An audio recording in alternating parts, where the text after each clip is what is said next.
People, hope you all are doing well. आज हम लोग बात करेंगे कोड ऑफ सिविल प्रोसीजर में रेफरेंस, रिव्यू और रिवीजन के बारे में कि रेफरेंस क्या होता है, रिव्यू क्या होता है और रिवीजन क्या होता है। बहुत ही इंपॉर्टेंट टॉपिक है और एग्जाम्स में पूछ लिया जाता है।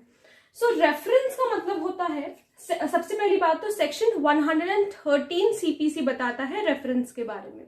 So section 113 of CPC empowers a subordinate court to state a case and refer the same for the opinion of the high court। देखो रेफरेंस का मतलब ये हुआ, अगर हम लोग सिंपल शब्दों में समझने की कोशिश करें तो केस को रेफर कर देना। एक लोअर कोर्ट हायर कोर्ट को जब केस को रेफर करती है तो उसे हम लोग रेफरेंस कहते हैं। अब वो केस को रेफर क्यों करती है? वो केस को रेफर इसलिए करती है कि उसे लगता है कि ये जो केस हमारे पास आया है ये हमारी ज्यूरिसडिक्शन से बाहर है। तो अगर किसी सबऑर्डिनेट कोर्ट को ऐसा लगता है तो वो हाई कोर्ट को वो केस रेफर कर देती है। इसी प्रोसीजर को हम लोग रेफरेंस कहते हैं। So a reference can only be made by a court. Reference कब कब किया जा सकता है, कब कोर्ट रेफरेंस कर सकती है? When there is a reasonable doubt about the question of law, जब कोई डाउट हो क्वेश्चन ऑफ लॉ को लेकर के तो केस रेफर कर सकती है। और only when it is of the opinion that act is ultra vires, या फिर सबऑर्डिनेट कोर्ट को लगता है कि ये जो एक्ट है वो अल्ट्रा वायर्स है। अल्ट्रा वायर्स का मतलब ये है कि उनकी ज्यूरिसडिक्शन के बाहर है, उनकी पावर के बाहर है ये वाला केस, तो वो हाई कोर्ट को रेफर कर देती है। तो आई होप आप लोगों को रेफरेंस का मतलब समझ में आया होगा। अब हम बात करते हैं रिव्यू के बारे में। Review means to reconsider, to look again और टू री एग्जामिन। देखो रिव्यू का मतलब हमें मतलब नाम से ही समझ में आ रहा है कि उसको दोबारा से, किसी केस को दोबारा से स्टडी करना। ठीक है, अब देखो इसमें क्या होता है, रिव्यू कोई हायर कोर्ट में जाकर के नहीं होता है। जिस कोर्ट में वो केस पहली बार गया था उसी मतलब जिस जज ने उसका जजमेंट सुनाया है वही कोर्ट सेम जज के सामने ही उस केस का रिव्यू किया जाएगा। ये इसलिए होता है कि मान लो कोई केस डिसाइड हो चुका है, ठीक है, किसी केस का जजमेंट आ चुका है। कुछ वक्त बाद क्या होता है, जो अग्रीव्ड पार्टी है, मतलब मान लो जो पार्टी केस हार गई है, ठीक है, उसके पास कुछ ऐसे एक्स्ट्रा एविडेंसेस मिलते हैं, उसको कुछ एक्स्ट्रा एविडेंसेस मिलते हैं, या फिर उसे लगता है वो क्लरिकल कुछ मिस्टेक है उस जजमेंट में, मतलब जो जज ने जो डिसाइड किया है केस उसमें कुछ मिस्टेक है, कोई छोटी मोटी मिस्टेक जज से हुई है।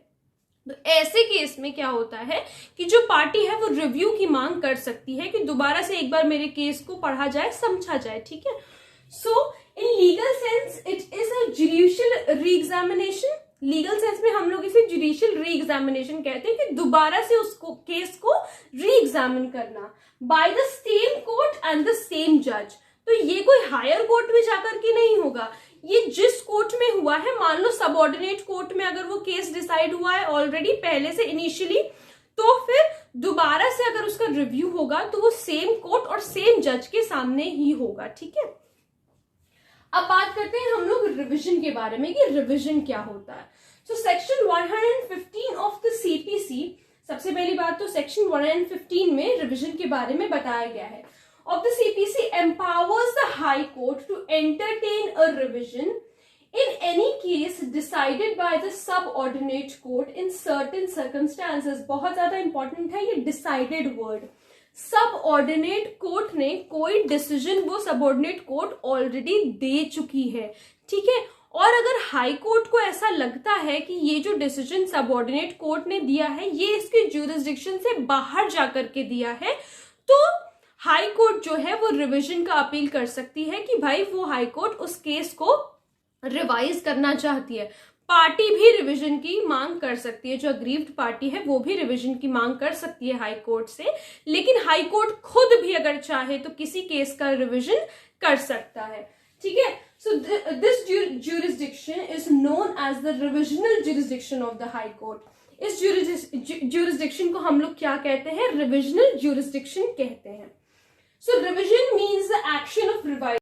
ये एक एक्शन ऑफ रिवाइजिंग है, स्पेशली क्रिटिकली और केयरफुल एग्जामिनेशन केयरफुली किसी केस को अच्छे से और भी ज्यादा केयरफुली उस केस को एग्जामिन करना, उस केस को समझना और perusal with the view of correcting और इम्प्रूविंग। क्यों आखिर हम लोग क्यों ऐसा कर रहे हैं, क्यों दोबारा से उस केस को रिवाइज किया जा रहा है? वो केस तो ऑलरेडी डिसाइडेड है बाय द सबऑर्डिनेट कोर्ट, लेकिन हाई कोर्ट क्यों दोबारा से उस केस को रिवाइज कर रही है? इसलिए क्योंकि उसे लगता है कि शायद कोई गलती है और उसे सुधारा जा सकता है। So it is a matter of correcting and improving. एक इंपॉर्टेंट बात यह है कि those cases go for revision which do not have the provision of appeal. जिन केसेस में अपील नहीं की जा सकती है, ध्यान से सुनिएगा, जिन केसेस में अपील नहीं की जा सकती है उन्हीं केसेस को रिवाइज किया जाता है। ठीक है, तो आई होप आप लोगों को इन तीनों टर्म्स का मतलब अच्छी तरीके से क्लियर हुआ होगा। इन तीनों टर्म्स में कभी कभी डिफरेंस भी पूछ लिया जाता है और इन तीनों टर्म्स को इंडिविजुअली भी पूछ लिया जाता है, डिफाइन करने को कहा जाता है। तो आई होप आप लोगों को तीनों टर्म अच्छी तरीके से क्लियर हुए होंगे। अगर कोई प्रॉब्लम है तो please let me know in the comment section, और अगर आप किसी टॉपिक पे वीडियो देखना चाहते हैं तो वो भी प्लीज मुझे जरूर बताइएगा। Thank you so much.